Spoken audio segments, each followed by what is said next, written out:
We have conversations. What the fuck's going? Hey, we're on live. We're live. Are we live? Welcome. Yeah, we're live. Oh, cool. Welcome. We're on a live broadcast with the one and only Aaron Clarey, the internet's biggest asshole, a dancer, economics professional, and more. Welcome. Thank you. Yes. Hey, glad to be here. So we're going to shoot the breeze today. I like having guys on to talk one-on-one about what's going on in their world and share some of their knowledge about what they're good at. I was actually introduced to you. I don't know who mentioned your book, Bachelor Pad Economics, but this was long before I came to Rollo's book. Actually, this is probably one of the first books that red pilled me that didn't use the term red pill or hypergamy in it. The book predates those terms. I think it's kind of getting old now. But yeah. Bachelor Pad Economics was an interesting read. Why did you write that? What was the origin, behind you putting that content together? I had that swirling around in my head for almost a decade because me and my buddy Johnny Fargo, his name's not Johnny Fargo, but he's from Fargo, and we call him Johnny Fargo. We were just shooting the breeze one time in Minneapolis, and we're scoping out chicks. This was in my 20s. And this was the internet was there, but there wasn't this massive compilation of data and sites and networks and where we could compare notes and start deriving, observations and rules and laws and things like that. But just comparing analog notes like, these girls X, Y, and Z, and the guys A, B, and C. And we were both pretty seasoned and accomplished with girls, and we think, it'd be really cool if you had some kind of like dating book and that was just, that planted the seed many years ago. And then I wrote my first book 10 years ago on the housing bubble. And then I was like, well, this, I had nothing else to do. I was working a security gig at night, 16-hour shifts overnight. You just sit there at a desk and I'm like, let's bang out this book. And that's what I did. And, didn't really have a lot of expectations for it, but yeah, it blew my expectations out of the water. Now it's the flagship product I got. Yeah, I was going to say, is that your best-selling piece? Easily. Yeah, easily. Worthless was originally the bestseller. And I don't know what it was about Bachelor Pad Economics, but that just really hit a gold vein and people really like it. And whether I advertise it or not, it just keeps on selling. So I think a lot of people really like it word of mouth and they spread it around. So that almost accounts for a third of my sales. And I got about 7 real books, 10 publications. Yeah, it's a good piece of work. I really enjoyed it. And it's all encompassing for all guys. It certainly sets the precedent and tone for men to make themselves their own mental point of origin and, build a life that really reflects that in itself. Just to clarify, Aaron hasn't got the greatest internet right now. So, he's agreed to do the broadcast, but he just got to kill the video. So I assure you he does exist. It is him. What are your channels again? Is it Older Brother is one of them? Yeah, there's a couple products to diversify in case of the demonetizations of the deplatformings. There's my flagship site called Capitalism at blogspot.com. That's got the blog and all the links are on the top left. Then I have Asshole Consulting, which is obviously the consulting company. And then the PG-13 or PG-11 site is called Older Brother. And that has its own YouTube channel. So I have Asshole Consulting is under Aaron Clarey on YouTube. Older Brother is olderbrother.com. That has its own YouTube channel. And then your standard, Twitter, Instagram kind of accounts and things like that. Good. So what are you working on these days, man? You're down in Vegas. What are you up to? I'm working on we can curse on this show, right? Let's use the swearing as like exclamation points. Let's kind of use like the PG-13, level of censorship. I'm on not screwing up in life. That's what I'm on right now because the internet and because only people get to see my faces. I've been dealing with mistakes, other people's mistakes. Basically, someone didn't pay the internet bill here, so then I had to go get a mobile hotspot, which has shoddy internet reception, all that other stuff. And as I'm driving to the Best Buy and I'm wasting my time and I got to fork over some extra money, I started thinking about what if people just didn't F up? What if, because think about this, just hear me out. Cause I did this on a previous podcast of mine. This guy's like, well, that's it physically. I'm not talking about this perfect utopia where no one makes mistakes. Yeah. But from an applicable perspective for men, let's put it this way. The vast majority of people, men and women, are not going to be multimillionaires, self-employed, working from home, golfing when they want type of people. They just don't have the work ethic. They don't have the hustle. They don't have the drive. And frankly, not everybody can be an entrepreneur. You can't have an army full of generals and no privates. It's going to be a unique character who strikes out on his or her own, becomes a successful entrepreneur, finds their niche, stuff like that. But that doesn't mean that the vast majority of success and happiness can't be had by everyday normal people. And the key is not to screw up. And I'm thinking, so the guy that I take care of his house down here, he made the simple mistake of not paying the internet bill, which then cascaded into a bunch of time, labor, effort, and resources literally being pissed away, wasted, that could have gone to something else. I could have employed a waitress by buying 5 more meals. I could have gotten 3 tanks of gas, the labor, the opportunity cost. I could have worked up a couple $100 extra bucks. All this cost because of a simple failure to remember to pay a bill. Yeah. Wouldn't it be great if people didn't fuck up in life? Right, well, and that's what I'm saying. So I know you're going to miss paying the bill. You forgot to brush your teeth. But if you just don't F up majorly in life, you're going to succeed. Like, don't get a girl pregnant. Right. Don't land in jail. Okay, you're at a bar and this guy's drunk. Don't take a gender studies program. Right. Don't major in women's studies. I mean, just if you avoid these major landmines in life, you're going to do all right. And I look at most people where they go $100,000 into debt for a worthless degree. They rack up a ton of credit card debt. They get aggressive on that. This morning, I just got a coffee made by one of them at Starbucks. Yeah. Well, God bless him. We need a slave class too. But I'm saying cappuccinos, right, man? Right. But for our listening audience, I think, yes, not everyone is going to go and become a multi-billionaire, become the next Kevin O'Leary. But if you just don't mess up, if you just don't get a girl pregnant and you just avoid worthless degrees, and I think, and you avoid debt in general, you'll do fine. And I just wonder what kind of utopian life that would lead to, because I could have gone for a hike yesterday. I could have employed somebody else. We could have advanced GDP. And so that's what I'm working on right now, is simply not effing up. Let me ask you a question. Before I do, I just want to thank Chris M., new member. I appreciate the contribution. Question for you. Where do you see guys screw up the most in their life? In general, because we're looking at younger guys than us, usually it's their degree choices. That's you, because everyone's forcing them to go into, and so that's in general. But within our sphere, I would say the majority of men that I see screw up put women at the top. They prioritize women as number one. They put them on a pedestal. They put them on a pedestal, and more importantly, or more damagingly, they subserviate, if that's a word, themselves and their advancement to the chase of the women. So they're not going to the gym, they're not studying, or if they are studying, it's incidental.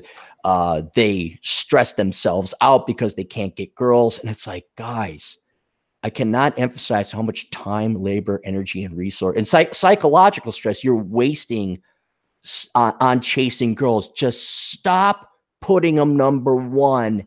And it's not that they're going to be banging down your door, but you're going to have way more success. And at the end, you're going to have some accomplishments and achievements in life. And so that's why I see most men effing up, is not putting themselves first. I'm not saying be a psychopath and you are above all other people or be arrogant, but put your self-improvement, especially when you're a young guy. Now is the time. You got nothing on your resume. You're 18 years old. You got to build up a rapport. You got to build up a reputation. You got to get some accomplishments. Yeah. And I see them going to a nightclub or bars and all. And it's like, oh, so that's why I'd say most guys are effing up. Yeah. I do this show with friend of mine, Sean Smith, a clinical psychologist, on Monday nights called Before the Train Wreck. And almost every single week we get at least a few guys call in. I'm 22 years old. I've been with this girl for 3 years. Do you think I should marry her? She's a little crazy. Do you still think I should marry her? She wants to have a baby. Do you think I should do that? It's like, man, if you just disconnect from the obligation that society has hammered into your brain to wife somebody up or play Captain Save-A-Ho when you're 22, 25, 26, and just work on yourself in your 20s. Build a foundation for your life, build a business, build a career, build something that puts a little dent in the universe. Then start thinking about doing crazy shit like wifing somebody up, if that's really what you want to do. Yeah. And what I'm finding, and it's really hard because I can understand, but men need to understand the concept of having objective standards, not only for yourself, but for the women you date. And what I mean by that is, here you are, 22, 23, whatever. Oh, she's got student loan debt. Oh, she's a little crazy. Oh, she's on her meds. Oh, she doesn't know who her dad is. Oh, she has another person's kid. That is what's on the menu. That is the quality and caliber of women have just tanked. Forget in terms of marriage material, but just long-term relationship material, even dating material. Yeah. And these guys kind of take that, and I understand, because that's the reality, that's the environment. And you take that and you say, well, especially at our age, I mean, do you know anyone our age that has their act together from the female persuasion and doesn't have some other guy's kid? Oh, they always have them in tow, almost in every scenario. And if they don't, then there's usually some other problem that comes along with it. I mean, it's difficult to really point to too many specific facts right now because it's so broad. But yeah, I would definitely agree with what you're saying. Right. And so we're old and they're young. We're not old, Aaron. We're seasoned gentlemen. We're seasoned gentlemen. We're not old. My dad's old. Got the peppered beard going on. Yes. Right. Yes. The wisdom. Yes. Distinguished look. Right. But for these young boys, the quality, and they may not have another man's kids, but they're completely steeped in leftist education, careerist, feminist, Marxist ideology. Yeah. They're usually trained to be adversarial towards men, or at least look at us with suspicion and distrust. I agree. And they're just not trained to be wife material or quality traditional women. They're just not. Mm. So what I see is a lot of these boys, they acquiesce, they compromise. Well, X, Y, and Z, but this is about as good as I can get. And I cannot emphasize to young men enough. It's like, no, you need to have objective standards, not relative standards. I don't care what slop is being served up this generation. All right. You have got to say, no, I'm not dating a single mom at 23 years of age. The woman being 23 years of age, not you. I'm not going to date a girl that has a $25,000 in student loans. I'm not dating a feminist. I'm not dating a girl who votes leftist and against the family and for the state. And I understand that doesn't leave a lot. What else do you avoid? Does like 72 tattoos get like an automatic dismissal? That might, yeah. I'm face piercings. The ear gauges. Piercings are okay. I'll go with the piercings, but like a nose seven rescue pets. Oh yes, yes. What else we got on the list? Keep going. Fancy cars. No offense to you, but if I see a girl, not a sports car. See, you're in a different class. That's your career and your profession. But if I see a woman like with a 23-year-old with a brand new car of any kind, it's like, you gotta love a 23-year-old with a nice Mercedes, though. No, because that's danger, Will, Rob. Those sirens are going off because I know it's like, wait, how did you, Forrest, run? How did you afford that with student loans? I would say any gal that works in the nonprofit touchy-feely sector, like HR, CSR, nonprofits.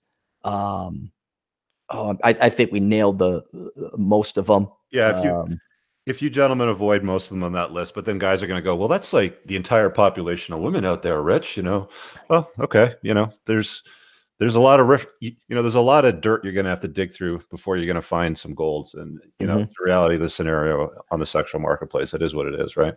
Yeah. Well, and it's a lot like when I make my annual pilgrimage down south to here. So I drive from Minneapolis to Las Vegas, and it's kind of I'll have my cheat 3 days, not my cheat day, but my cheat 3 days, because there ain't no healthy food options along the interstate. I know this may shock people, but Nebraska, rural Colorado, New Mexico, and Utah, not exactly filled with Qdoba, Chipotle, sweet tomatoes, and other healthy options. And you could go off the interstate for an hour and try and hunt something down.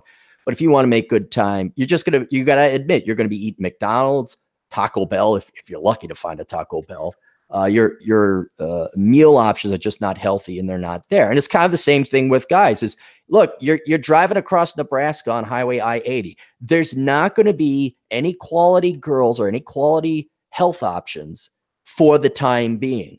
And it's rare, and they're out there. But for now, you just don't. Your goal is to drive through Nebraska, get through Nebraska as quickly as possible. And then wait till you get to more fertile grounds to find yourself some kind of healthy options. But, nothing wrong with dating a girl with tattoos. I mean, man, I recommend every man in the world date a Wiccan. Oh, are they fun? Oh, they are crazy. You got Wiccans up there in Canada? What was the title? Wiccan. What the hell's a Wiccan? What is that? You don't have Wiccans up in Canada? Well, define what a Wiccan is. I'm not familiar with the term. It's the Wiccan religion. Wiccan. No, you dude, never I've never heard. No, I'm going to Google that shit right now. What the hell's Wiccan? Yeah. That's been around forever. It's kind of like W-I-C-K-E-N? W-I-C-C-A-N. W-I-C-C-A-N. Never heard of that. Yeah, I'm kind of curious what their tenets of the religion are. You mean Wiccan? Okay, well, what is Wiccan? Is term pagan witchcraft is a contemporary pagan new religious movement. It was developed in England during the first half of the 20th century and introduced to the public in 1954 by Gerald Gardner, a retired British civil servant. I've never heard of this before. Images. It's very symbiotic. It looks like pagan stuff. It's okay. So what are these, like witches? Like these are women that are witches? I'll explain what happens. Okay. You're a loser girl. You major in stupid crap. But you still want to have it's so scripted. I'm sorry. I wish we could be more deep and philosophical, but we're talking basic bitch 101 people, fresh off the assembly line. You want me to explain natural phenomenon? This is natural normie phenomenon. That's what's happening here. So you're a precious little suburbanite princess, and you're so valuable and you're so intelligent because that's what everybody said you were. Never mind your SAT scores or IQ. You're just amazing. So you major in theater or whatever work avoidance studies you want to major in. Well, you're not getting your job. Your life isn't turning out the way it is. You leave the K through college educational system. You're not getting any more support and sharing. So what do? Well, you could go back to college and learn to code, or, hey, I'll become an ordained priestess.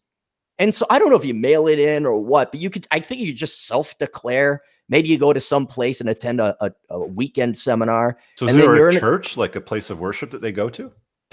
One of the 3 Wiccan gals I quote dated, I think there's a place in Madison, Wisconsin that you go and then you come back and, here's your stamp. Yeah, you're an ordained priestess. And so it's just something for them to say, well, I'm an ordained priestess. Okay. And it's like, no, you what? This isn't a serious religion. This isn't, in other words, it's a club or tribalism first and foremost, under the guise that it's some kind of organized religion. And so you get some kind of value or credibility conferred upon you for very minimal work. So now you could go around and say, I have value. I am a priestess or a priest, or maybe a warlock. I don't know what they call the guys. So you had some 3 back-to-back experiences with these Wiccans. Like, what are they about? Like, why are they, I mean, what you're describing is off the charts anyway, but describe, why they're a pass now when it comes to dating. Well, because they're hypocrites. Because they're work avoidant. They're lazy. That's basically what it is at their core. Instead of admitting, I screwed up, I majored in something stupid, oh, I got to get serious. No, they go believe in ethereal stuff. It'd be very close to girls that believe in astrology.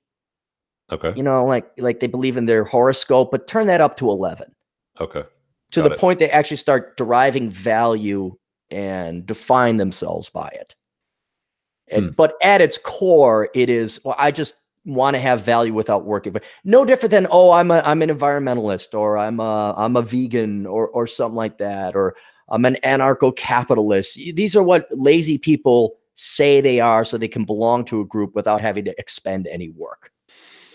Wow. Okay. So let's switch gears. So now you guys know what a Wiccan is, fellas. There you go. Avoid them at all costs. Speaking of driving down to Vegas, you're a motorcycle guy. You sent me some potential thumbnail pictures. One was the headshot that I used, and of course, the other one was the motorcycle.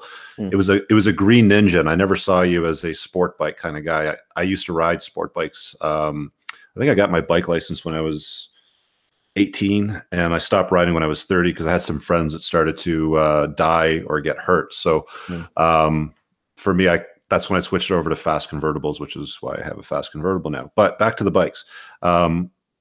I've only seen you on cruisers. I never knew that you had a sport bike. What was that about? I started that originally. I don't know if you remember 2004-ish, maybe 2003, or maybe it was 2005. Back in the early aughts, gas prices were just super high. This is when Hugo Chavez was offering George Bush or whoever it was heating fuel for the Northeast.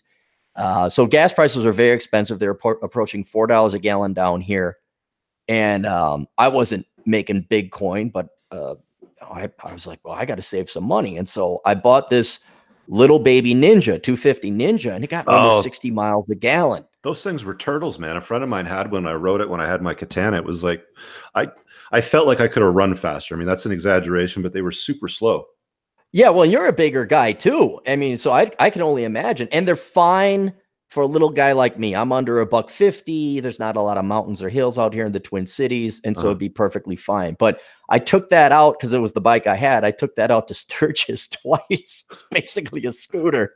Right. And even with me, if you throw someone on the back, it's almost impossible. But just with little old me, yeah, that bike had trouble getting up some of those hills in the Black Hills. So it wasn't powerful by any means, but I just got great mileage out of it. And so that was my kind of starter bike. Oh, okay. And then I did upgrade to a Ninja 636 because I blew a head gasket out in Wyoming with that 250. And that was a night and day difference. That was, I remember picking it up in Fort Collins, Colorado, because I was living in Wyoming at the time. And I got down there with a one-way rental, knew I was going to get a bike, and ended up driving back. So I take it out for a tour on the roads. Did you ever get on something bigger like a ZX7R or anything like that? No. 636 is the fastest. I mean, it's not the biggest engine. My VTX is a 1300, but it's not optimized for speed or performance. Yeah. That was the last bike that I had. I had a 99 ZX7R. It was in the same green color as the one that you sent me in the picture, like the Ninja green. And dude, that was an awesome bike. Like out of everything that I rode, because I had Katanas and I had a couple of GSXRs, I think that ZX7 Ninja was by far the best balance, handling, braking, accelerating. It just looked the boss too, right? It had those big air inlets in the front for the ram air effect. Comment here from one of my brothers, Conk, actually. He says, thoughts on Harley Davidson starting to invest in electric motorcycles and bikes. I was always following Tesla, but I don't think Harley will see the same success. I know they have electric motorcycles right now. Have you ever been on one? Have you ever ridden one? No, never been on an electric motorcycle. I mean, like the cool thing about electricity is it's got like full torque from 0 RPM, whereas with motorcycles, you usually have to wind them out to get it in the power. I mean, I did with the sport bikes. With cruisers, they got a lot more low end torque, but it'll be interesting to see Harley Davidson make an electric motorcycle because people buy Harleys because like that shit, right? Like they like that, mechanical tractor motor sound. I mean, they sell shitloads of Harleys to accountants and doctors and lawyers that want to be tough guys with leather jackets all the time. That's why they get them, because they sound badass. But that's going to be gone soon, man. Like, the way of petrol is going to be gone. Have you've gone to the Stomp? You ever hear of the Stomp over in Sycamus, British Columbia, I think? The Stomp? No, what is that? No, it's basically, I guess it's their Canada's version of Sturgis. Okay. So I went there by accident one time, and it's not as big, obviously, but at least there were young people there. You go to Sturgis, it's a nursing home. All the pictures you see of the hot chicks from Sturgis, those are hired models. Staff. Yeah, they're hired models. Yeah, they're booth babes or whatever. You actually go to Sturgis, and it's like, well, ARP should, and I'm sure ARP is there, but this is, Metamucil time. This is, it's very old demographic. And I know they've had with their 75th anniversary, a lot of people showed up, but it is a dying demographic that buys that Harley thing. And I don't know what Harley's going to do. I know they shot themselves in the foot. They could have probably gotten Gen X by lowering the price of a Harley to below $800,000 or 30,000, whatever the entry level price. But it was prohibitively, it's pretty high. That's not going to be your starter bike. I think they tried that with Buell to kind of get, but even then it was pretty cost prohibitive. And now with millennials and Gen Z and everything's green and organic, I just don't see how Harley, it's not sellable to the younger generation. They're just not interested in it. So there's your tip today from the captain of capitalism. Go sell your Harley stocks right now. We got a super chat from Solotov84. I don't know if you know this guy. Says congratulations on reading 50,000 subs there, and you still owe me a beer, by the way. Peace. I do. Yes, I do. Thank you very much. I do. When anyone comes out to Vegas, let me know. I will. There you go. Settle my debts then. Motorcycles. So I've been thinking about getting another bike. The one that I like is it's a Suzuki. I think they rebranded it the Boss. It used to be called the M109R. It's a 1900cc V-twin. Are you familiar with it? No, I know this sounds odd, but my knowledge of motorcycles is somewhat limited because I really just go for used and reliable with Honda. Now I'm pretty much a Honda guy. Yeah. So I wouldn't, the high clearance ones, the off-road ones. I'm like, I don't know. I can identify. I'm like, oh, there's that. But 1900 cc's. Yeah, big motor. Oof, that's. I mean, how tall are you? I'm just under 6'3". Depends if I'm slouching, but yeah. Yeah, maybe. I'd say you find a decent 1300 or so engine, you'd be fine. But I mean, what's the appeal of such a big engine? Are you hauling a lot of stuff or what? I'm hauling ass when I ride it, man. I like to ride fast. Is it a cruiser or what kind of bike is it? Yeah, it's a cruiser. It's kind of based on the Harley V-Rod, which I'm sure you're familiar with, right? Mm-hmm. Yeah. So for those of you that are watching that are not motorcyclist inclined, the Harley V-Rod was a kind of like a sport cruiser. It was like a badass go F yourself. The motor was designed by Porsche. It was a liquid cooled motor that Porsche designed for Harley. And it's a pretty cool looking bike. I think they launched them about 15 years ago. You can pick them up now here for about 10 grand used, which is pretty surprising, considering that Harleys are really expensive. But this V-Rod is a 1900cc V-twin. A friend of mine had one and I was on it. It was just like, this thing is kick ass. It's kind of like a VMAX. You remember the Yamaha VMAX, that V4? Right. Yes. It's kind of like that, but with a V-twin and like more of a low end, torquey burble. Let's switch gears and talk about economics because you are a self-declared economics professional, correct? Yes. And I was actually at one time an economics professional. So it wasn't like I went to the Wiccan priestess certification board, say, hey, I'm an economist now. No, I was an actual real life in the flesh economist. Got it. Okay. So you have an interesting view of the world and where we're going. And if I'm not mistaken, correct me if I'm wrong, you more subscribe to the notion of let's just kind of like sit back and watch it burn while I have my beer, sort of thing, right? Correct. Yes. What's the thinking behind that? Enjoy the decline approach. Yeah. Yeah. Enjoy the decline. So what's the thinking behind that? Like, are we too far gone as a society, as like as an economy? Actually, before I ask you to answer that, I've been listening to Sapiens. I can't remember the author's name. It's some weird, Israeli name, but I'm listening to Sapiens the last couple of weeks, and they talk about how Sapiens, the human race, basically is really good at subscribing to ideologies and notions, which is why we've become such a successful species. So whether it was, political beliefs or religious beliefs or money, for example, like money's not real. The only reason why it exists and we all agree on it is because we all have subscribed to the notion that it is real.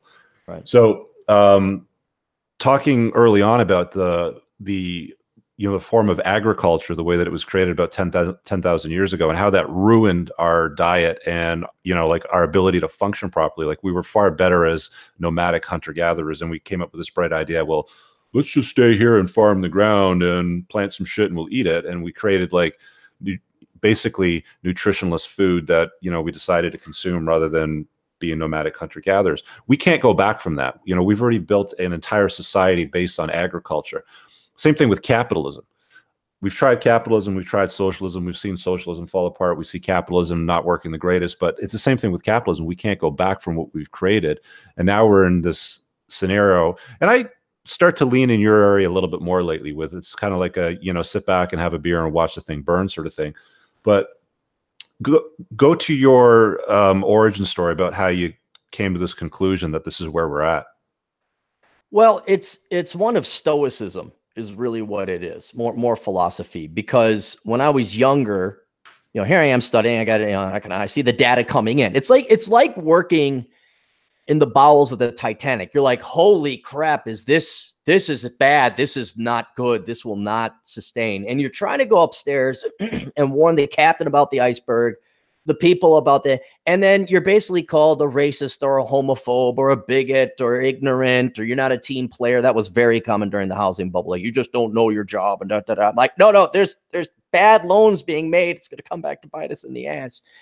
And what I realized is that for the most part, humans want to be lied to.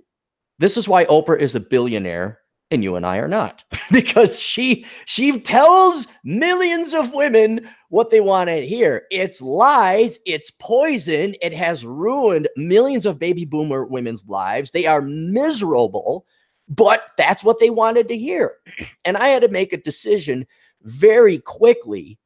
Do I want to keep banging my head against this wall and sounding the bells and tolling the alarms and all that? Or do I acknowledge what the reality is? I acknowledge humans for what they are and what they think and what they're capable of thinking, what they want to think. That's probably the key thing. And then build my decisions based off of that.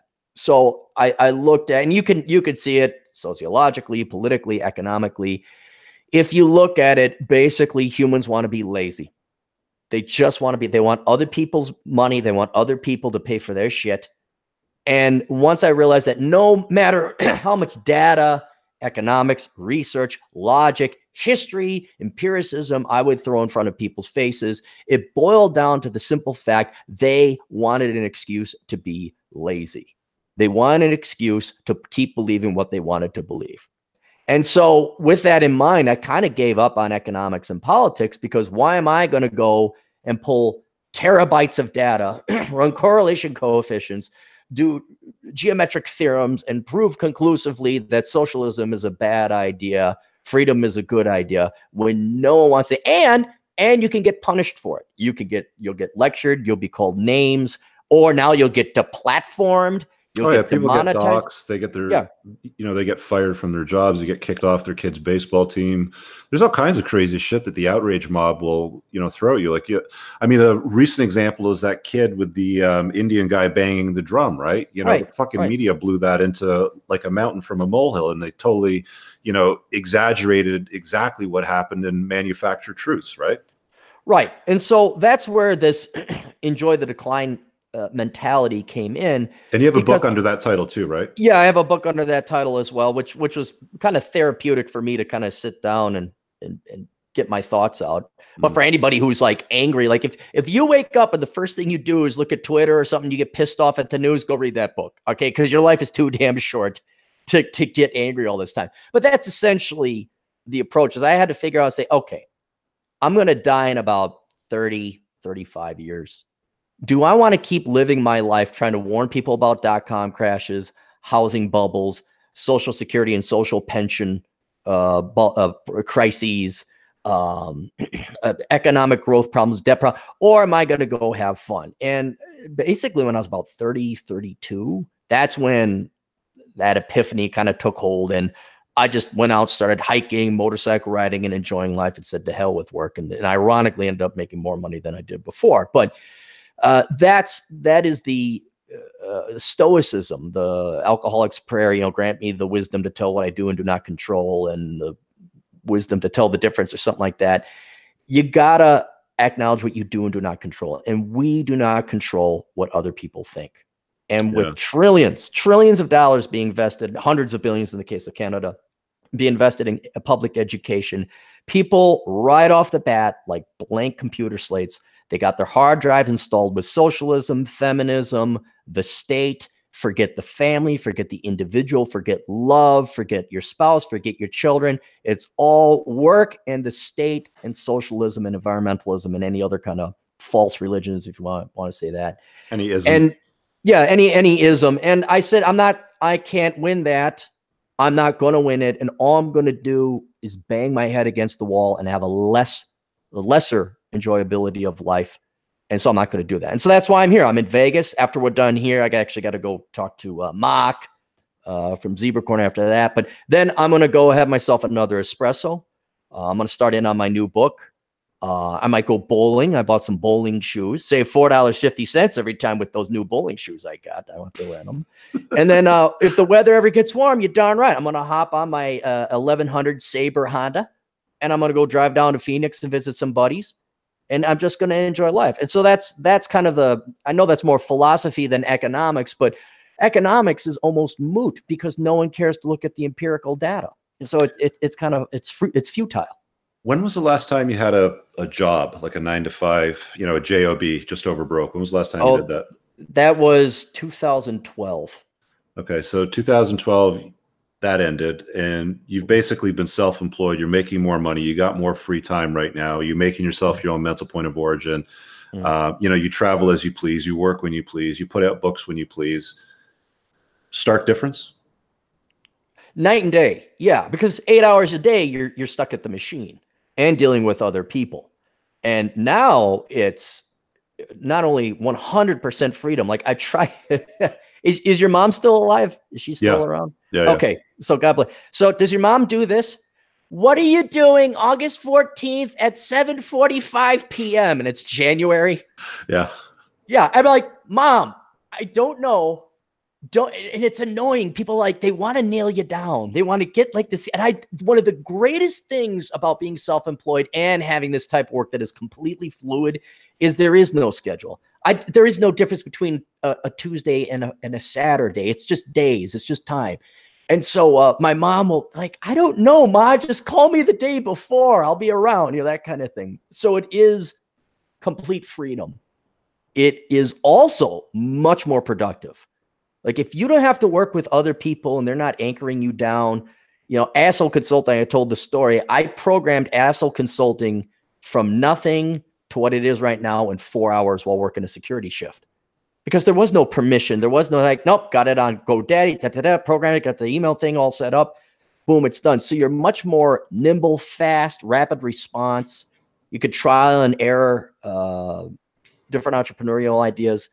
And inevitably, you're going to be way more productive and profitable than you were if you're working in a machine where most of your economic production goes to pay for profits of a company or your employer. Right. What is Asshole Consulting to you? Because it seems a lot like what I do on the Clarey platform, where I coach guys, one-on-one. I do mine over the phone. Is yours over the phone? Is it Skype? Like, how do you do it? No, because I think you are. When you said you do Skype or over the phone, I'm like, you, sir, are a hero because I can't stand talking to people. It's the vast majority of it is email and video response because it's one way. Very much like the soup Nazi from Seinfeld. I actually prefer the back and forth. Like I can be more effective, I find, when I coach somebody one-on-one, either over Skype or over phone call, because I can get right to the problem. Because when somebody sends me an email, like I do requested or sponsored videos on my channel. I mean, you've probably seen them. It's like somebody will go to my site, they pay $100, they ask their question, and I record a response, similar to the way that you do it. But it gets frustrating because it feels like, you're missing components of the story. Or sometimes I'll upload the story and I'll send it over to the guy and he'll email me back and like, well, I forgot to tell you these things, sort of thing. It's like, okay, well, the sponsor request is out, like it's done. You do you've done 3,000 videos on your channel, dude. I was on your channel earlier this morning looking at it. You've done a lot of videos. Like I've put just over 500 up, but you put 3,000 videos, and a lot of those are all sponsors or Asshole Consulting requests. The lion's share. Yeah, no, we have a similar business. We're in the same industry, but I think we have significantly different business models. It's like I'm fast food and you're more of a sit down restaurant. So if you're willing to sit down with your client and talk to them and tailor it and figure it out, it's not necessarily high volume, but very high quality food. Whereas I am like a cheeseburger, fries. Like, what's your question? Get it in, get it out. And I'm more volume. And this is how I keep my prices down, is because if they follow my rules, you know, the instructions, send me a request, provide all relevant details. Don't blather on about your puppy and your mom or anything like that. Just get to the point. I can usually bang out a video for 35 to 40 bucks, depending on complexity. And then boom, I'm on to the next one. And so I can bang them out a lot quicker. And they may not delve into the detail, but also because I don't have to handhold them or listen to them talk about irrelevant stuff. It's an assembly line. Bang it out, bang it out, bang it out. Yeah. And when I have done Skype, and I charge $200 an hour because I hate, almost always they are used, which is why I'm surprised you do it. And I'm glad that you have not run into this, or maybe you have, but they want to hold you hostage and use you as an emotional tampon. They don't want the problem solved. They want someone to talk to. Right. And I just detest being a hostage like that. I totally agree. And that happens at the $200 price point, because I used to do my coaching and, you know, at a much lower price point. I've moved it up since over the years to $600 an hour, and I'll probably be moving it up to about $1,000 an hour pretty soon too. Really? Oh yeah. Just because the quality of the conversation increases dramatically. The ROI for them is much better. You know, you don't have to vet them. It's like, you know, don't talk to me about dumb shit. It's like, if the price point's $1,000, the price point itself vets, you know, the caller before they book it. Right. Yeah, then I may have to jack it up there, but yeah, I thought $200 would be enough of a deterrent to keep serious people, or deter the unserious people. But no, I used to have conversations at the lower price point where somebody would book me, and I'd have to deal with, you know, I work in the oil fields. My roommate's a stoner, and my ex-wife's a biatch, and you know, she says my kid is not in a good environment. What should I do? And it's like, really, like I really want to up like the impact that I can have. Like, I want to have a dent in your universe, and this isn't going to really fix things. Like, I want to deal with guys that are like high level, that are really moving the bar on their lives and that of the world too. But you know, like you too, I'm starting to get to the point where it's like, you know what, fuck it, just let it burn. You know, if people don't want to listen, if they don't want to, you know, update their beliefs and do the work on themselves, and all right, fine, that's it. Yeah, I've long ago, like, it's not that I'm an actual asshole. In some regards, I certainly am. But I've, with the volume I got coming in, and seeing what few percentage of people actually take the steps to improve themselves. Like, I had, I constantly got this request on how do I get the girls, and it invariably came from some Asian immigrant college student who didn't hit the gym, was misled over in New Delhi to think that American women were all blondes with big boobs and were easy. And they just didn't want to put it in the work. And after like the 5th or 6th request where I got, how do I get the girls? I just wrote an article.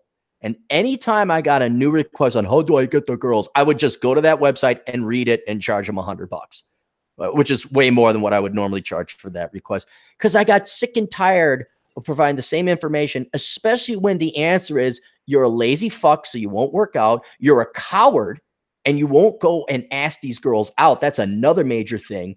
And you think there's some bleeping formula. These are all engineers and programmers. They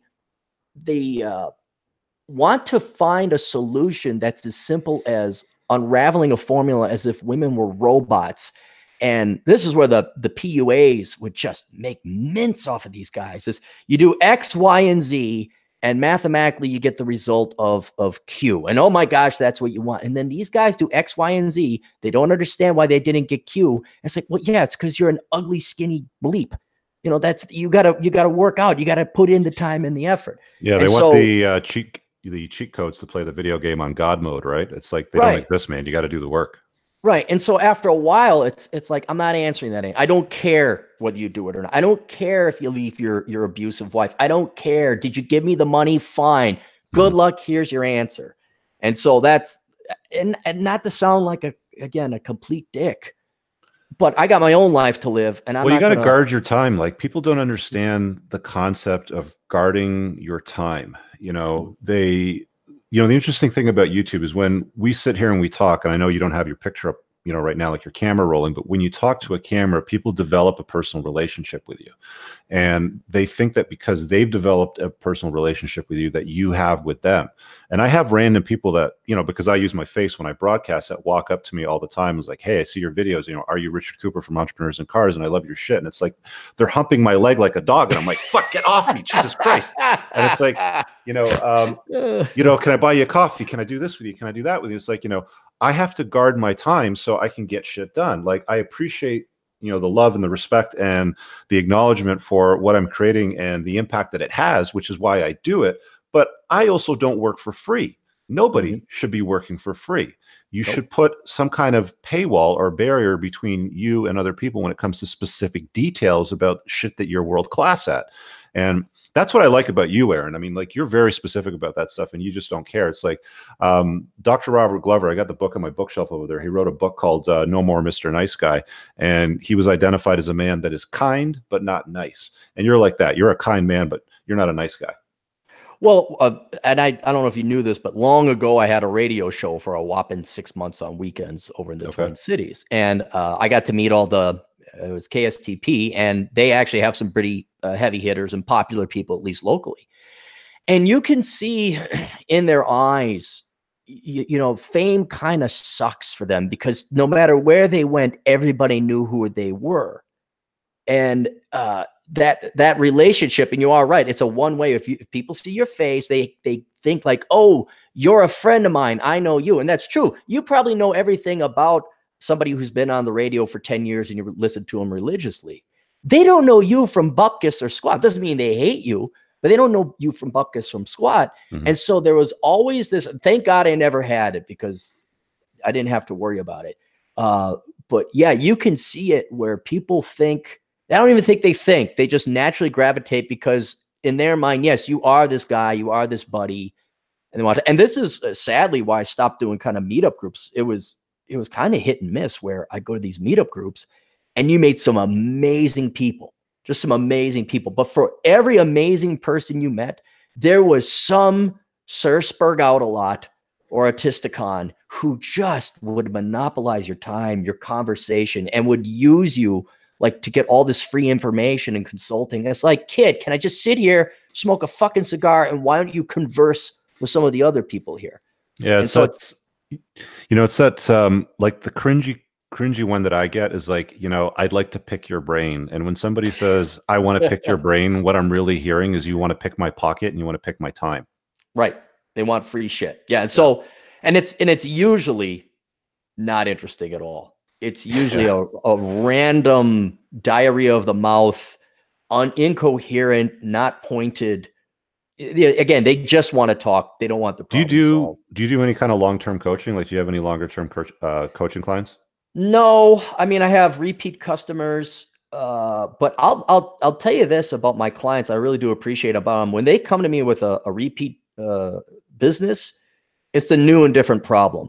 It's not that their original problem hasn't been solved. Either they did attack their original problem and solved it, or they failed and they're like, okay, well, that failed. Do you have any other recommendations? So, okay, cool. You made the effort into that, but it's always something different and new.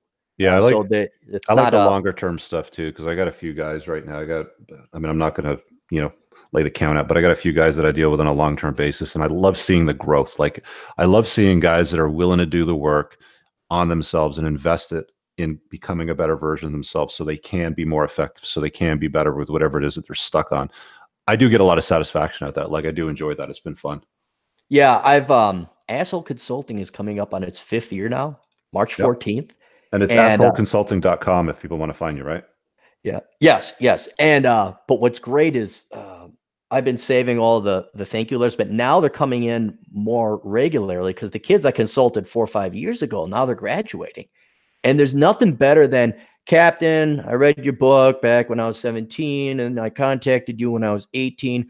Well, I'm graduating now with a chemical engineering degree. I got a job offer for $70,000 in Houston, Texas. I'm like, yes, just like to know for $30 or whatever the heck the kid paid for back then, made it so that he avoided $100,000 and 4 years wasted of life and condemning him to have to go back to college. And he did it right the first time. And he didn't listen to his socialist professors and his naive parents or guidance counselors, and then did the hard thing. To know that that kid saved himself stepping on those landmines and effing up, and then his life is so much easier. Oh, it's great.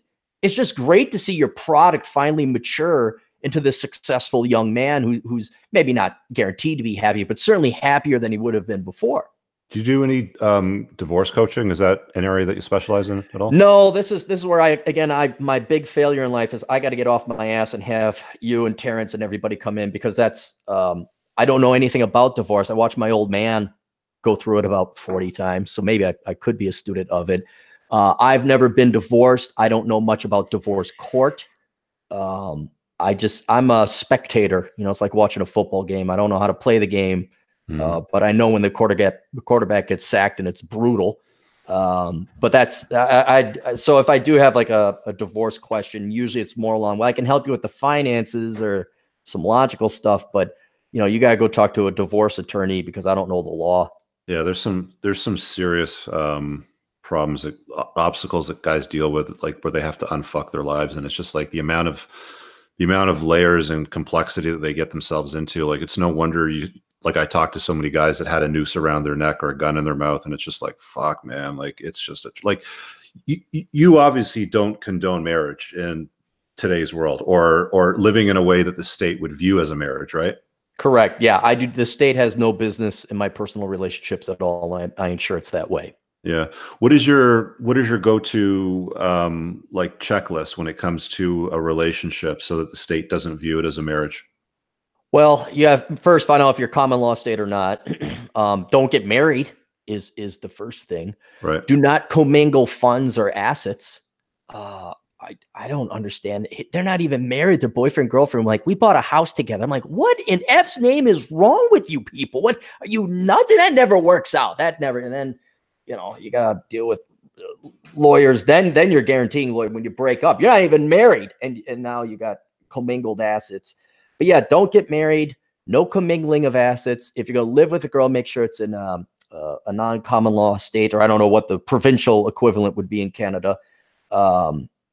And then it's choose your girls wisely. I've been dating the same girl for 12 years, and I know it's not sexy, but I picked this girl because the girl I dated before her, it was the straw that broke the camel's back. The short version is she was banging some other guy, which I didn't care. We weren't serious, but I'm like, okay, that's the way that one went. And then when she found out I didn't want to date her anymore, she freaked out, bangs on my door at 3 a.m., starts yelling at me, how dare I, kind of like, don't put baby in the corner kind of thing. I said, well, don't worry. You're just a player. You just want to sleep with all these women. I said, well, don't worry. I'll never want to sleep with you again. And she punched me. And I was like, now I got to call the cops, because this is the type that's going to say that I assaulted her and And while I'm doing that, I'm thinking like, what? I'm too old. I'm too tired of this bullshit. And so I found this girl who kind of liked me. She was a student of mine in my dance class. She was an accountant. She had her act together. Very little debt. Reliable. Would cook. Made everybody happy. I'm like, maybe I should give this one a shot. And this is not a sexy 1968 Anne Margaret, but she's good looking enough. She has a job at a profession. For the longest time, she made more money than me. So, and just a nice, stable gal. And so that's the other thing is, look, I know you guys want to, pretty is dangerous. Like super hot is dangerous. I'm not saying don't date a pretty girl, but your 9s and 10s, just, there's something, almost guarantee you there's something mentally wrong with a 9 and a 10.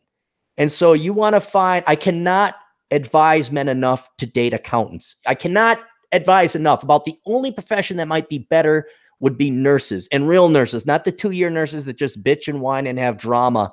Did you know Tina over there? She got the shift. You want like nurse practitioner, anesthesiologist, specialist, kind of high-end nurse.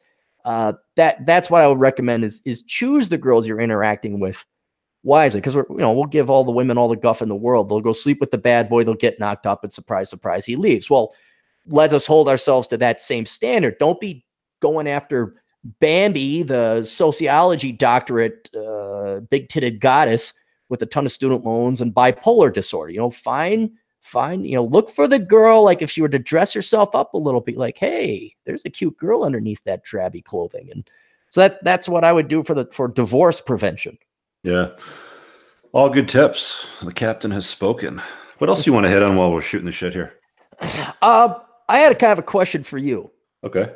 And because how long have you been, quote, red pilled? I mean, when was your divorce? How long have you been in this world? So I got divorced. What am I, 45 now? I got divorced about 6 years ago. I was like 39 when it started. I didn't get red pilled until so I got divorced, and contrary to, you know, people's popular belief, I did not get divorce rate. Fuck. And then I got tied up and wrapped up in a single mommy, you know, scenario. She had a couple of kids. It was just a freaking nightmare. Like it just went sideways. You know, 2 ways to Sunday. You know, hot chick though. Like, you know, by all equivalence was probably like a fucking 10, you know, for a single mommy. But a total nightmare. Daddy issues, bratty kids, all kinds of problems came out of it. And it was like, I felt like a fucking accessory to facilitate the dream of whatever it is that she was, you know, pandering to, while getting kicked in the nuts by bratty kids that were not carrying my last name or my DNA. It was like, why the hell am I doing this? And that didn't red pill me either. And then I went through some shit with legislation with my business, and that didn't really red pill me either. But it was like, you know, these three things back to back to back left me in a state where I started reading an article one day, and it was like, it was basically, you know, describing, you know, couldn't sleep at night, recurring nightmares, couldn't go to places that would remind you of certain things with exes, you know, the ex-girlfriend sort of thing. And it's like, you know, PTSD. I'm like, what the hell is this shit, man? Like, do I have PTSD? And I'm like, okay, something's up. And then I started to go a little further. And a friend of mine around that time, and this was just after I finished reading your book, Bachelor Pad Economics. This was what, 2 years ago when I first talked to you? Well, 3, maybe even 4. Because I remember when I was in Phoenix, someone had texted me and said, "Hey, Rich Cooper did a video on your book." 3 or 4, yeah. Yeah. So it was a while ago. Yeah. So it was about 3 or 4. We had channels about the same size at that time. And then it was the Rational Male that was just like, oh, you know, I read that and I was like, oh, now I get it. So that's what really red pilled me and like kind of woke me up to the reality of the way things were. But I was kind of heading down that path anyway with what I was doing with, you know, with business, because my channel transitioned from interviewing entrepreneurs in their cars to talking about business tips, how to hire people, how to use lawyers in your business. And then at some point when I was getting red pilled, somebody was like, do a video on the kind of women to avoid dating. I was like, okay. So I just basically talked about 250,000 views later. Yeah, like, you know, like 700,000 views later, like literally it's had a shit ton of views. I'm like, okay, well, there's something going on here. People obviously have an appetite for this, and I seem to have a way of delivering the information. And that's basically what got me to where I am right now, 3 or 4 years later. Oh, here, look, we got a super chat from Chris M. He says, should I get back with my son's mother? We broke up 7 years ago. We have a 6-year-old boy. Need some more context, Chris, but generally speaking, when you break up with somebody, just let it go and move on. I mean, what is it that you think that would come to you or of some benefit by rekindling a lost love? But, you know, put the comment in there. Like, you're a member of the channel, so just let me know a little more details and we'll try to hash that out for you. We got the captain online today too. Yeah, if this is Chris M, who I think it is, I think I'm familiar with his situation, but yeah, don't. No, because I think if I recall the details correctly, his wife just up and left him. It's like, no.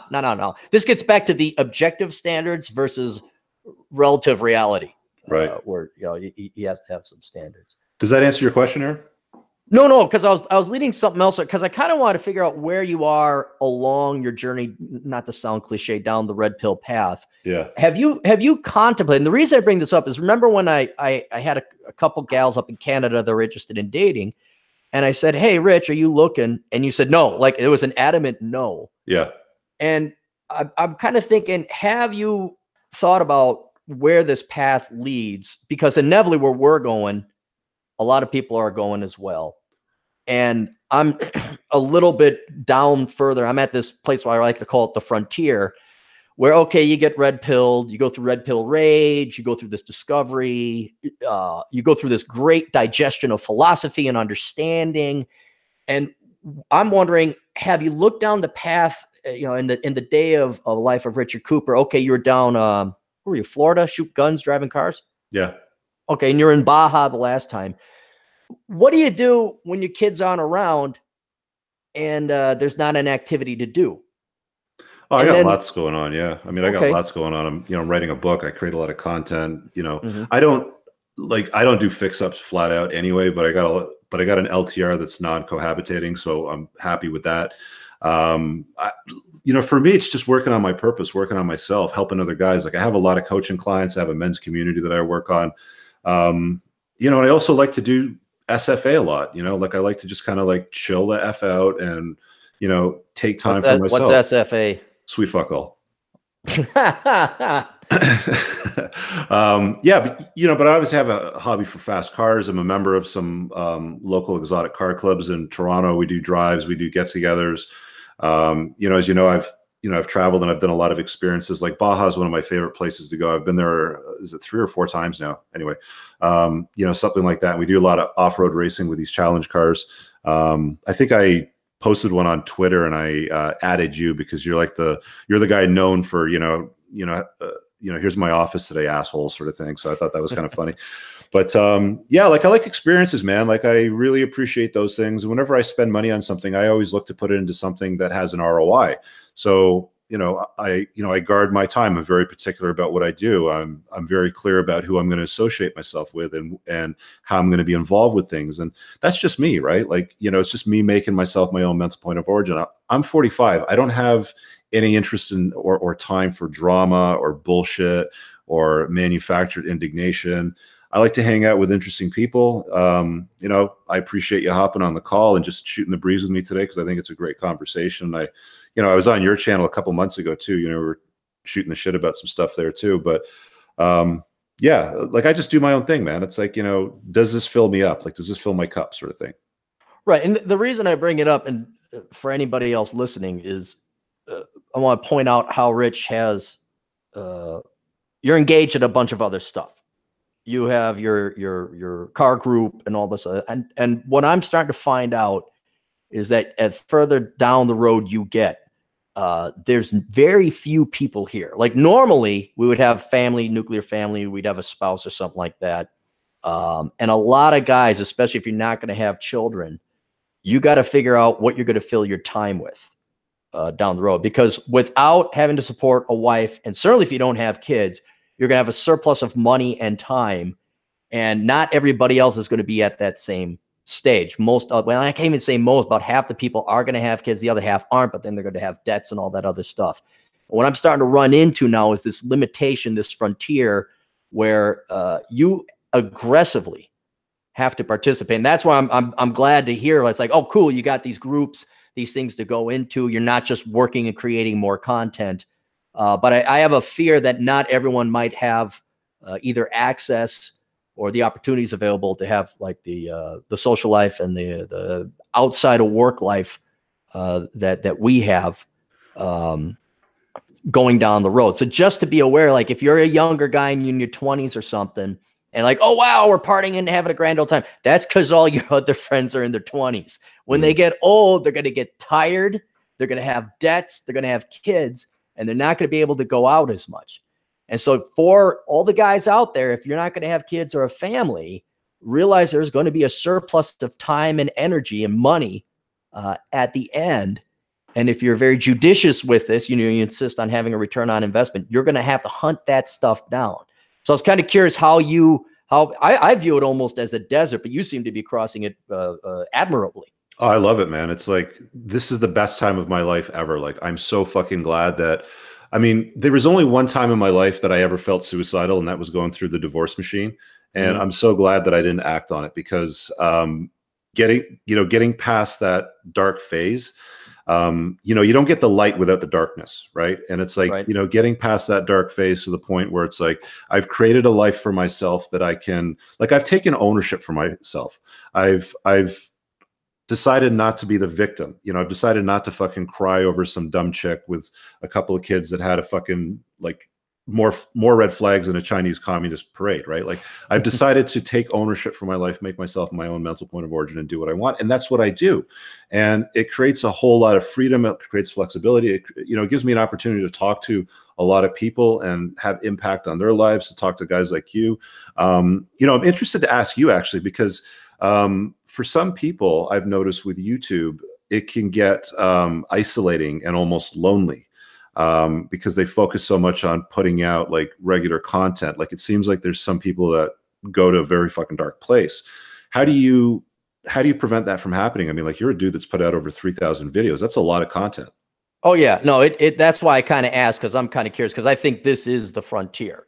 And I almost envy that you got all this stuff going on, because it's really cool. But it's a paradox, or it's a trade-off. If you want to go, I winter in Las Vegas, so now I have to spend my time to build up a social network down here.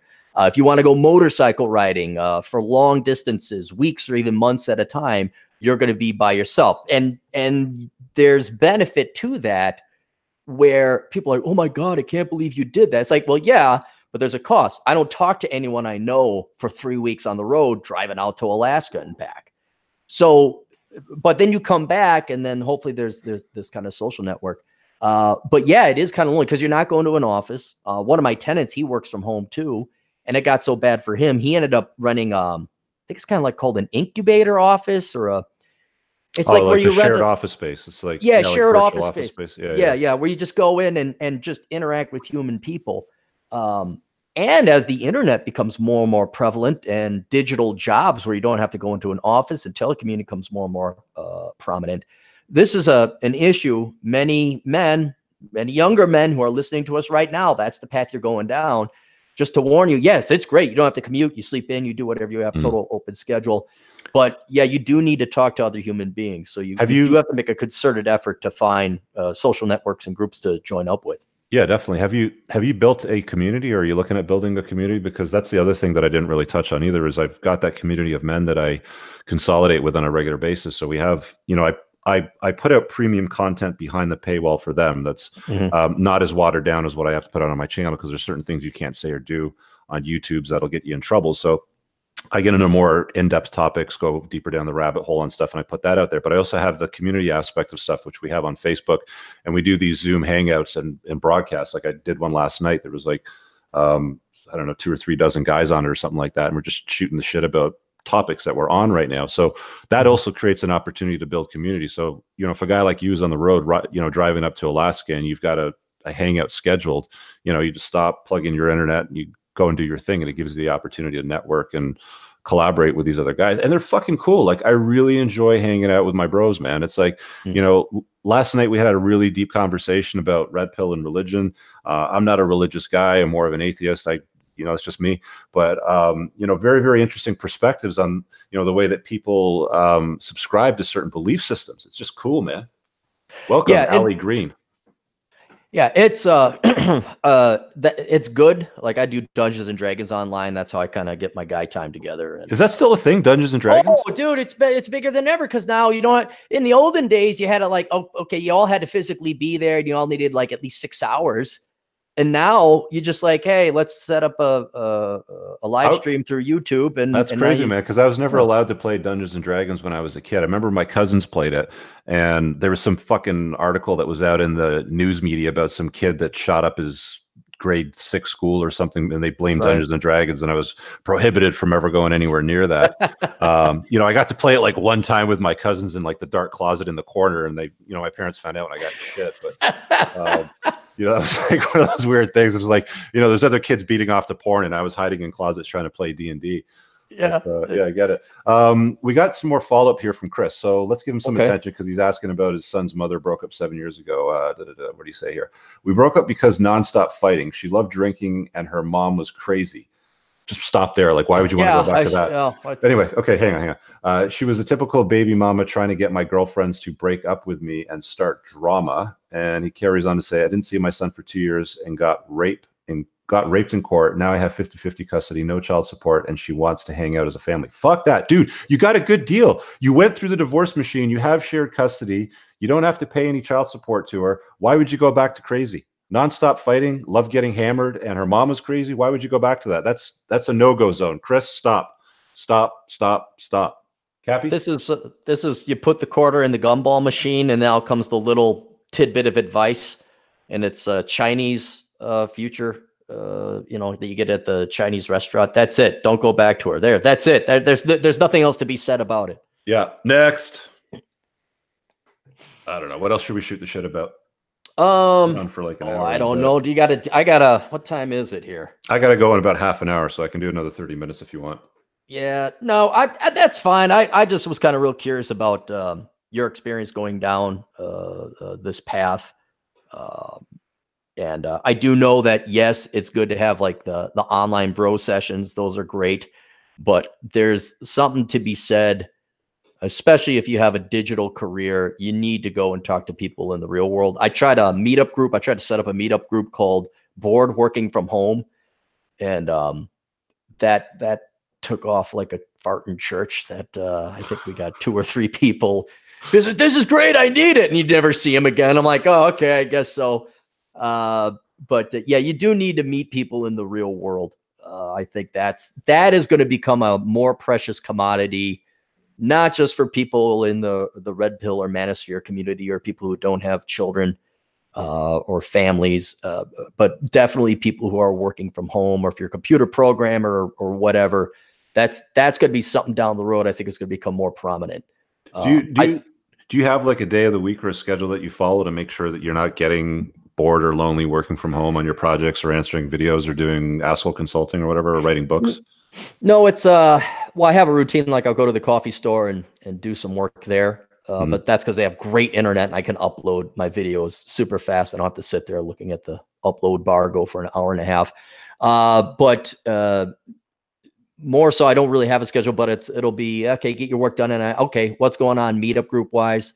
I do have a couple friends who are in town. Unfortunately, 2 guys moved away, so that we'd hang out.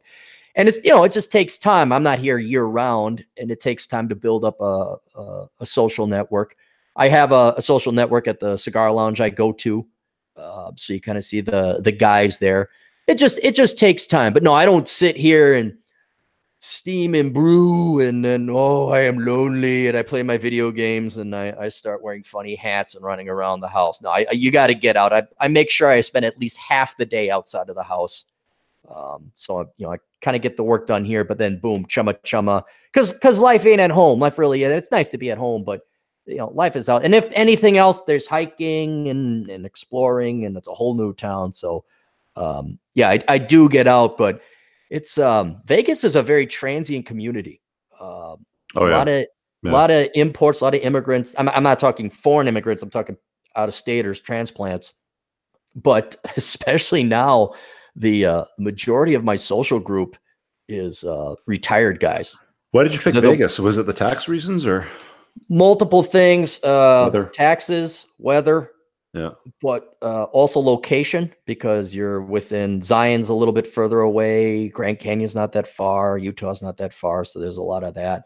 But also something I didn't forecast, but it's a huge benefit, is flights out of here are dirt cheap. Yeah. There's so much traffic coming in and out of Vegas. There's a lot of competition. Oh yeah. Yeah. And I signed up with Spirit Airlines. I'm on their preferred guest list or whatever you want to call it. But I can get back to Minneapolis round trip for under $100 usually if I buy it out enough. So it's if you want to, a lot of people say, oh, you're so far away. It's like, no, I'm not. I am in a 3-hour flight away from you, and it will take me $50 one way to get back. And it'd be no different than if you lived 4 hours, if you lived in Des Moines, Iowa. Actually, that'd be it'd take me longer to get to Des Moines, Iowa. So a lot of people, they discount, they look at it at a visual distance and think, oh, they're so far away. It's like, no, the plane covers that very quickly. And since there's such a high volume traffic going to McCarran International Airport, you can get a flight round trip for $100. So, just don't drink that week or eat at home twice, and you're good to go, and you got yourself a free flight. What's your favorite thing about Vegas? Setting aside like the hikes in the Grand Canyon and stuff like that, because Vegas is an interesting town to me. Like I spent a lot of my early 30s, like late 20s and early 30s when I first started to kind of like, do my own thing and run my business, going there at least once a month to party from like Thursday to Sunday. And it was like a place that I love to go to, but I also love to leave as much as I love being there. Right. I would say the off strip culture. Oh, like the old strip, like the old town? No one in Vegas. Vegas locals don't bother going to the strip unless they work there. Yeah. But there's so much else to do in Vegas outside of the strip that, there's all this, including the hiking and all that. But the one thing I would say outside of the obvious stuff like motorcycle rides and hiking and all that other stuff, the food. You can get whatever you want here at any time of the day. 3 a.m., you're hungry for a white egg omelet. There are hundreds, not scores or dozens, hundreds of restaurants open because of the laws where if you want, what is it? I think I don't know if it's you want to be a casino or if you want to be a restaurant. I think if you want to be a casino, you got to offer some casino stuff, but then you got to be open 24/7 and serve food and booze. So you can get anything you want. You want sushi at 3 a.m., you can get it. You want ramen noodles at 3 a.m., you can get it. You want a burger and fries at 3 a.m., you can get it. And so the city really never sleeps. So it's not like you're in some small town where people aren't awake. If you want to go and have a conversation, there is a bar open with people there. And again, because it's a transient community, you get to like, oh, where are you from? And oh yeah, we moved here because of California's taxes and this and that. There's always interesting people here. Because movers and hustlers and shakers are interesting. People who are stagnant and just stay where they are, they're not interesting. But you're going to find some adventurers and explorers out there off strip who move to the Las Vegas to live. And you'll usually find them in these, I forget there's a name for these type of restaurants, but these 24/7 restaurants that serve whatever you want. It's almost its own kind of late night culture and community. Mm. Yeah, I didn't see that part of Vegas. Yeah, if you come to Vegas, you got to get off strip. You go to one casino, you've seen them all, but there is so much else. You could go shoot guns in the middle of the desert. You don't have to pay a range fee. There's golfing, there's hikes, there's whatever you want. It's out here in the middle of the desert, no less. In the middle of the desert, we just built this. It's great. Yeah, cool. So do you want to do that broadcast with Terrence on divorce still? Yeah. Oh, no, I do. I want to get you, Terrence. And do you know Glendon Cameron? No. Should I know him? Does he have a YouTube channel? He's got a YouTube channel. He's in a kind of a different realm. He's more about hustle and entrepreneurship. Oh, you would like him. Yeah, you'd like him on a professional level. What's the guy's name? Glendon Cameron. All right, I'll look it up. Kung Fu Hustle. Oh, is that the name of the channel? That's his site, yeah. And he's hard working and all that. I wrote a book called The Black Man's Guide Out of Poverty, and he kind of helped me because I'm not black. He gave me some pointers and some insights. But the man he's so busy. It's kind of like you don't have time. Like, oh yeah, we really got to do this. Oh yeah, we really got to do this. But the man is so money, income, profit. Is that the name of the channel? That might be his new one. Kind of a portly black gentleman. Is that? Yeah. Yep, that's him. I'd like to get him on too because he went through a hell of a divorce, and just get your guys' take and insight, because I think there's a lot of like guys like me, not even younger. A lot of guys have never been married. We've never been divorced, and we hear about the divorce. Is it that bad? What can we expect? What are the differences between Canadian divorce and American divorce? What tricks and tactics do they pull? Again, I saw my old man get divorced a couple times, but I was very young and wasn't really couth to what alimony is, let alone could I pronounce what alimony was. But yeah, I would definitely want to get you guys on. It's just me being lazy and procrastinating and doing other things like taxes that have gotten in the way. Yeah, tax season's coming up. It's always my favorite time of year. That's where I have to give up half my shit for fucking people that don't want to work. Your buddy Trudeau, he knows what to do with that money better than you do, Rich. Dude, it's look on your face. listen. I'm telling you, man. As much crap as Americans take, you guys have a far better tax system than we do. I mean, if you'd believe it, dude, I probably pay at least 65% of my income in taxes when you add it all up. Income taxes, sales, taxes on things you buy, taxes on gas, all that bullshit. It's like legitimately, what is the point in working when more than half of your money goes into the government's pocket and then they spend it on dumb shit that you don't agree with?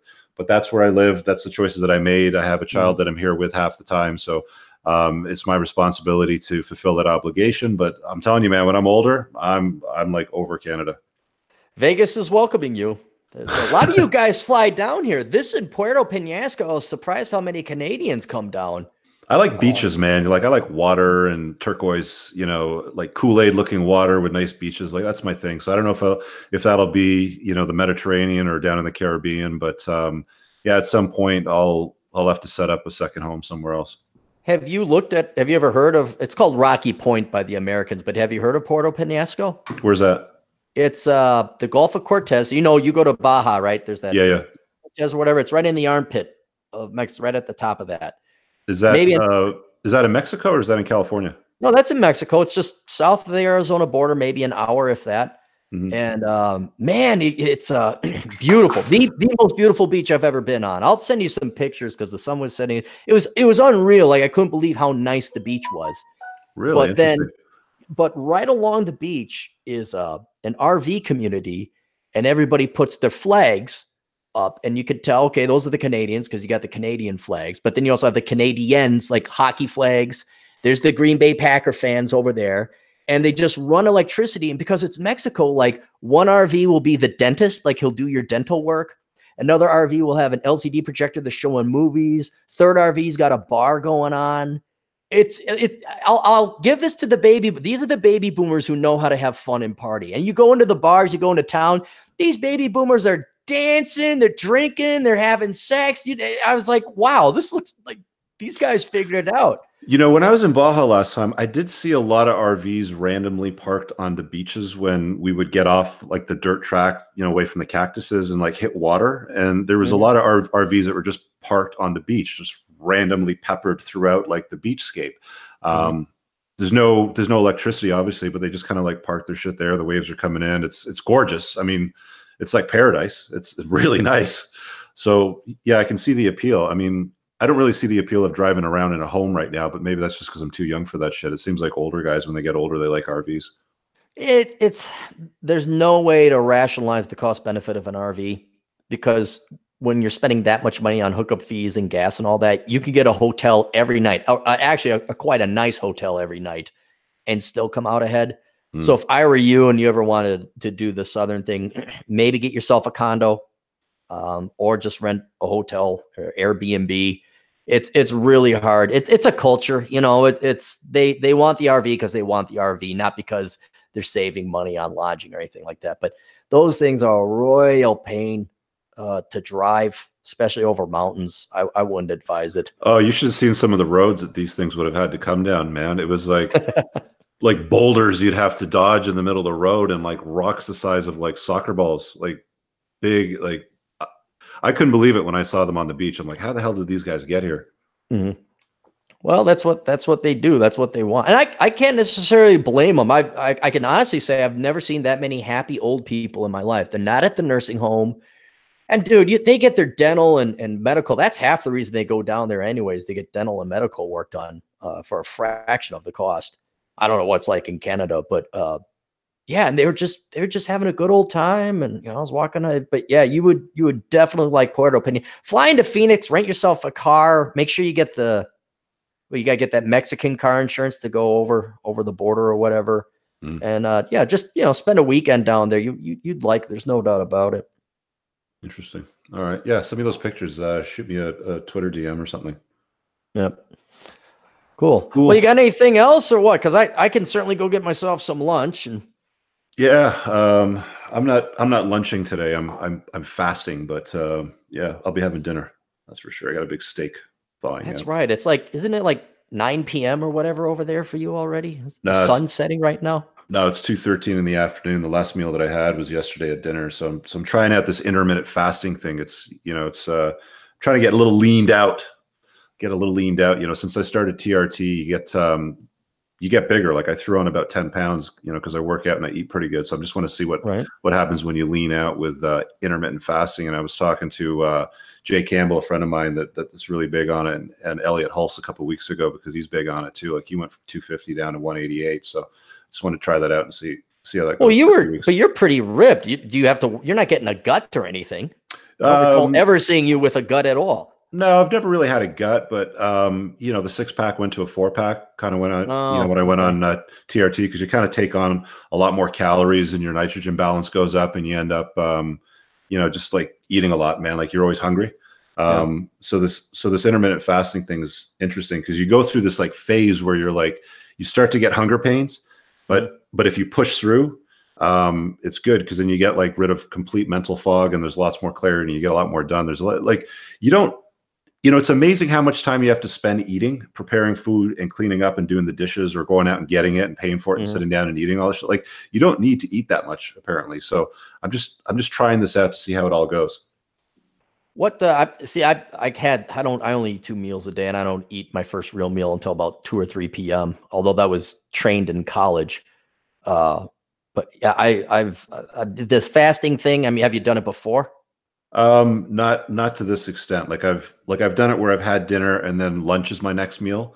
But by lunch, I start to feel hunger pains. So when you push through that, the next meal then becomes like dinner time. So it's like dinner's the last day, then you fast for the day after that, then you have dinner, and then I'll eat breakfast and lunch the next day. So I'll kind of flip days back and forth.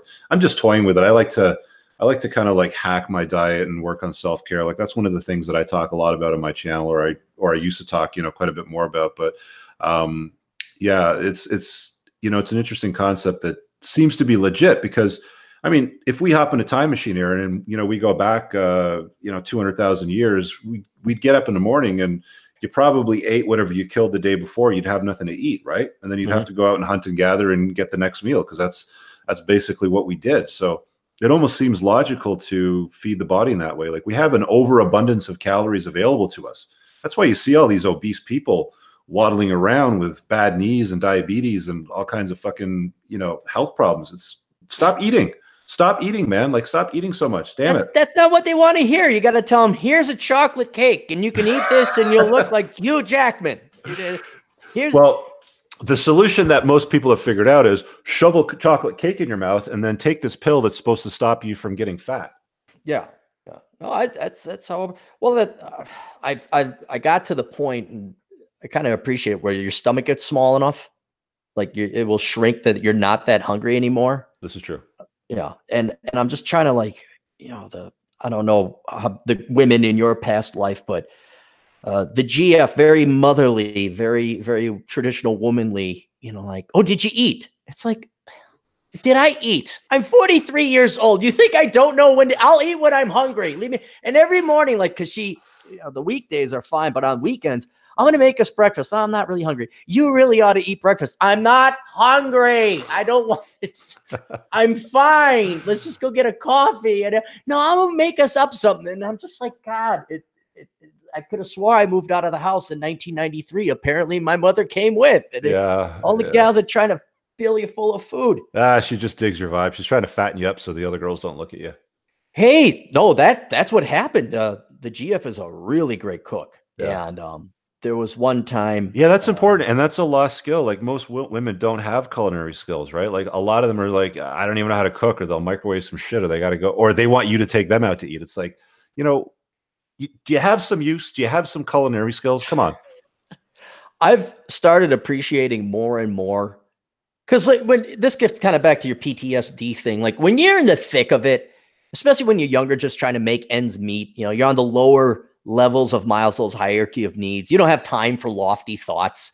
You know, you don't have time to philosophize. Like, wouldn't it be nice if my wife made a home cooked meal that was healthy and balanced? You're like, wow, I gotta make an extra $100 this week or I'm not going to make rent, kind of thing. So you're in the thick of it. And then as I've gotten older, you know, paid off my mortgage and now things are settling and, you know, it's not like, oh, I got to pick up an extra shift. You got time to sit and think. I'm kind of like, whatever happened? You could really see the value of a woman staying at home and cooking a meal. Like it saved time. It was efficient. It was economic. It was healthier. It showed love. And here I am schlepping myself off to, you know, whatever, Roberto's Tacos or something like that. And it's just kind of like, imagine those guys back in the day. Yeah, the wife would have a meal ready. It's just such a foreign concept. Like, oh, I got back from work and there'd be a meal ready, and the kids would be sit down.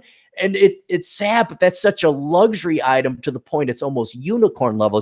It's in theory now. It's not even happening in the real world. Yeah. God bless women that know how to cook. Love them. Got a super chat from Kane 777. Check out Dr. Jason Fung for intermittent fasting. I'll certainly have a look at that. Thanks for the idea. Is it ever going to end though? Like, are you always going to tinker and tweak? It's like a car engine. You can always make it better. Or is there going to be this, I have optimized my dieting and my fasting and all that? Well, there's always yes and no. I mean, like my vision on my life is just to make sure that I'm the best version of myself. So a couple years ago, I felt lethargic, tired, had to get my T levels checked. They were okay, but they weren't optimized. So I went on TRT. I feel a lot better now. Okay. So I've dealt with that part of my life. Right. And like the next thing for me is my eyesight. Like I have to wear these fucking glasses to read anything on the damn screen. They have clear lens replacement as a solution to that, which I looked into about a year ago. Didn't really like the outfit that I got referred to, but that'll probably be the next thing that I work on for myself is, spend 10 grand to get my eyeballs fixed so I can see properly, not have to wear glasses. But it's like the ROI. Is the juice worth the squeeze? Put the time and money into things that you get some value out of, and stop wasting time and money on drama and BS that you don't get anything out of. I don't know. It seems simple to me. Like, is it really that complicated? Yeah. I don't know if I'm trying to remember if I've ever seen you without glasses. I don't know if people would recognize you without them. I'll take them off now. I'll try to read something. Fuck, I'm screwed. I can't read anything. Put them back on. Chris M, super chat. Thanks, buddy. What time do you start fasting for how many hours? How many calories a day? Do you drink protein after workouts now? So I worked out today. I fasted today. So I worked out, fasted. And as far as calories, I don't count. Like, I don't care. Like some people will put out meals of Tupperware with broccoli and chicken and rice and shit, and they'll take pictures and they'll put it on Instagram. I don't have time for that shit. I don't care. I just have a general idea, so I kind of eyeball it, if that makes sense. But the notion is to try to get into ketosis, which usually happens, from what I'm told, between 18 to 20 hours after your last meal. And when you get into ketosis, that's when your body starts using body fat, more specifically belly fat, as an energy source. It also adds extra levels of mental clarity too. So that's basically why I do it. So usually supposedly, if I have dinner at like 5 or 6, and then by about 3 o'clock the next day, so today, so I'm coming up on 3 o'clock, my body should go into ketosis and start burning fat. And you're good. I mean, it doesn't burn muscle. A lot of people think that when you fast that your body will start to burn muscle as an energy source, but it actually goes to fat first. So that's a strategy behind it. I mean, I'll let you guys know in a couple of weeks or a month or so if I notice anything different. But so far, what I like is there's more mental clarity. I have to eat less, which means I don't waste time fucking around, making meals, cleaning up, driving somewhere to get food. If that's what I'm going to do, it's just eat one meal a day. And then the next day, then I eat 3 meals a day. It's pretty easy. Is that why you work out then during the fasting period, is to just burn off more fat? I mean, is that what they recommend? So you go morning, hit the gym, and then... Yeah, I'm not an expert, so I'm kind of speculating at this, but from what I understand from who I've spoken to, you can work out fasted and it doesn't affect your muscles. Like, you will still have the same muscle weight or percentage of body mass with muscle if you're fasted, because your body wants to use fat as an energy source for the most part, but apparently it's accelerated when you go into ketosis, if I understand that correctly. I'm probably screwing it up, but the other thing that Conk just mentioned here is fasting increases growth hormone, which prevents muscle loss. It also increases testosterone naturally too, as well. I wouldn't worry too much about your physique.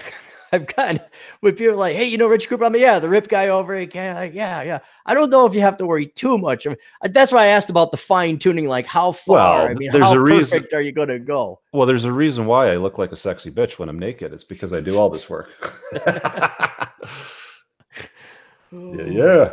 Anyway, we're coming up on the half hour. We've done this for 90 minutes, man. That actually flew by pretty quickly. Yeah, time flies when you're having fun. You ever see The Last Samurai? Yeah, that was the one with Tom Cruise, right? Right. Yeah, that was a good movie. Yeah. You don't enjoy our conversation? It's like, yeah, conversation is the best, man. There's no other enjoyment in human existence than conversation. That's it. You got it. Yeah, man. I appreciate you carving out some time and shooting the breeze. ladies and gentlemen especially, I know it's mostly guys watching this stuff, so go subscribe to Aaron Clarey's channel, Aaron Clarey or older brother. Also, if you go to Amazon, you can grab his books there. I'd highly recommend checking out Bachelor Pad Economics. Start with that. He's got a few other good ones that toe the line as well. And yeah, we'll do this again. Before I go, shout out to the channel sponsor, the Tactical Soap Company. Check out with coupon code Cooper. You get 10% off. There's always a link pinned in the description and the top comment. Help support the creation of the content on the channel. There's a lot of companies that put out products that like to kick men in the Johnson, but still want to sell you their crap. You know exactly who I'm talking about. So why not support a company that supports the creation of this content? Thanks for joining me, Aaron. Well, thanks for having me on, Rich. I really appreciate it. Yeah, we'll do it again. Let me know if you want to do that divorce talk with Terrence and the other dude, and we'll connect then. Yeah, I will. I gotta contact those guys, and now that taxes are done, I can kind of dedicate a little bit of time and effort to that. So we'll definitely do it. Cool. Talk to you later, brother. All right, see ya. All right, ciao.